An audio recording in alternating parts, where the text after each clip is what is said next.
Mark Rogers TV back with you with some instant analysis right after the conclusion of the Holiday Bowl. Wisconsin winning a thriller over USC 23-21. We bring in Nick Dempsey from Conquest Chronicles to help us sort this thing out. And Nick, not a ton of offensive weapons, explosiveness, anything like that. But that was the type of football game we anticipated. One of the reasons why we were both excited to see this one between two traditional powers, USC and Wisconsin. It was a grinded out football game, not a ton of offensive plays. But then there in the end, the last four drives or so, it got really good. Yeah, I think once the clock really started winding down, and I think both coaches sort of left it all out on the field, sort of took the restraints off and just went for it. But yeah, very conservative, very sort of slow developing back and forth game. But that a lot of twists and turns in those last four drives. A lot of things that a few spots here or there go differently, and it's a much different game. Yeah, basically that Wisconsin defense that we talked about that looked so impressive on paper actually was impressive in person, despite not being tested by the kind of schedule that some teams are. They pretty much shut down USC in the first half. The Trojans got it going there late third quarter, early fourth quarter, took a 21-20 lead finally. And then that's when things, as you mentioned, got interesting. Joel Stave played a really good game, didn't turn the ball over for the most part. I believe he had no interceptions in 27 attempts, 18 of 27, took care of the football. Wisconsin, I was just impressed with the way they ran the offense. It was well conceived. They did a number of different things with a lot of different people touching the football, fullbacks, tight ends, the Wisconsin way. So Stabby gets bloodied as they're driving down the field, trying to retake the lead. And Tanner McAvoy comes in. And for anybody who follows Wisconsin football, this is a kid who's played all over the field. He played safety. He had like 6 interceptions. He plays backup quarterback, runs out of the Wildcat, and he has that play down the field where he beats the defense. And I don't think he stepped out of bounds, and I don't think anybody else did, but it was one of those can't review this play because the whistle blew. Yeah, you know what, I you'd be hard pressed to find someone who thought he actually stepped out of bounds. Um, it's There's just no way. But it's unfortunate for him personally and his stats. But I'm just gonna be, if I can be perfectly blunt here, as a Pac-12 fan and a guy that covers two Pac-12 teams for a living, that part of me that feels empathy for a team getting screwed by the refs, I think, has been snuffed out slowly by the Pac-12 officiating over the years. So I want to feel bad, but at the same time, you know, that's life in Pac-12 after dark world.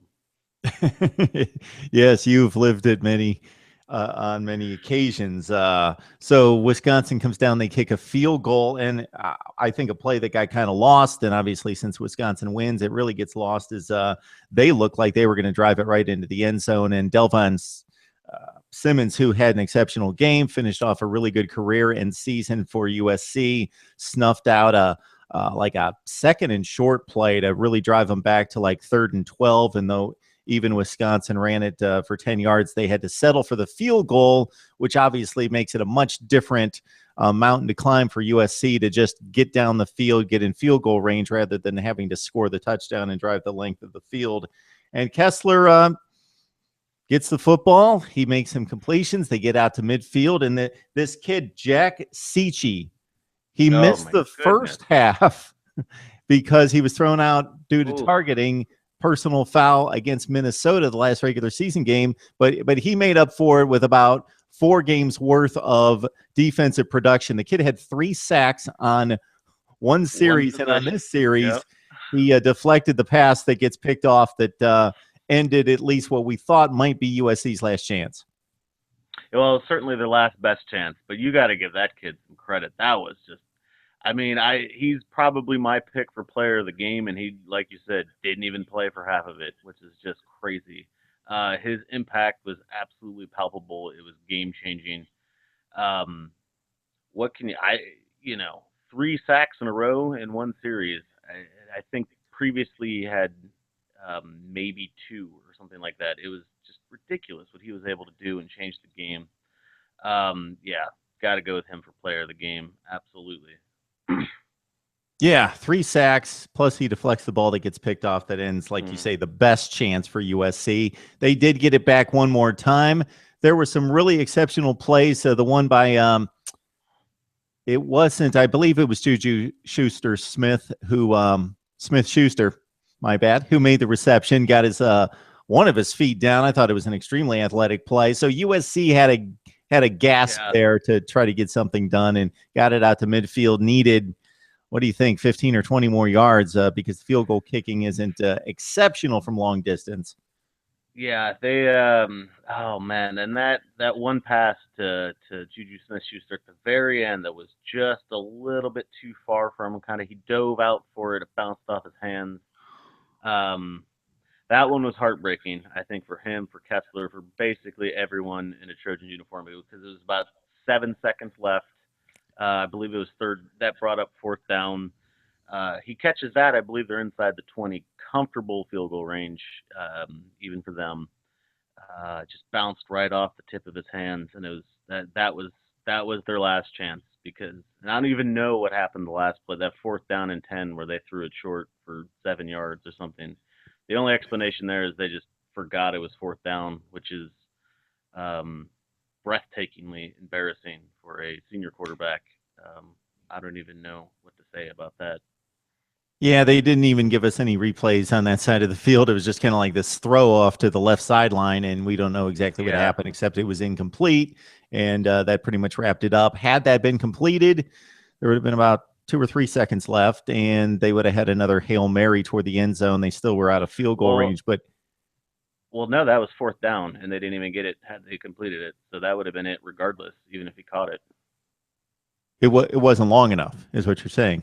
The pass yeah. wasn't far enough. Okay. And then, the play before that, watching it live, I thought it was thrown too far. It was, not a perfect pass, but watching the replay, it was a dive that wasn't on the fingertips. It was right there in the hands. It would have been a spectacular catch. Oh yeah. But it was catchable. Anytime you got your wide receiver who's basically completely horizontal, it's probably a smidge too far thrown. But yeah, that would have been a remarkable catch, but a catch he could have made. We've seen Juju make amazing catches before, but I think that was just a bit too far for him. Yeah, it was a really good football game between two flawed but very good teams in very different type teams, and that's what made the matchup so intriguing, plus the name brand of the two programs.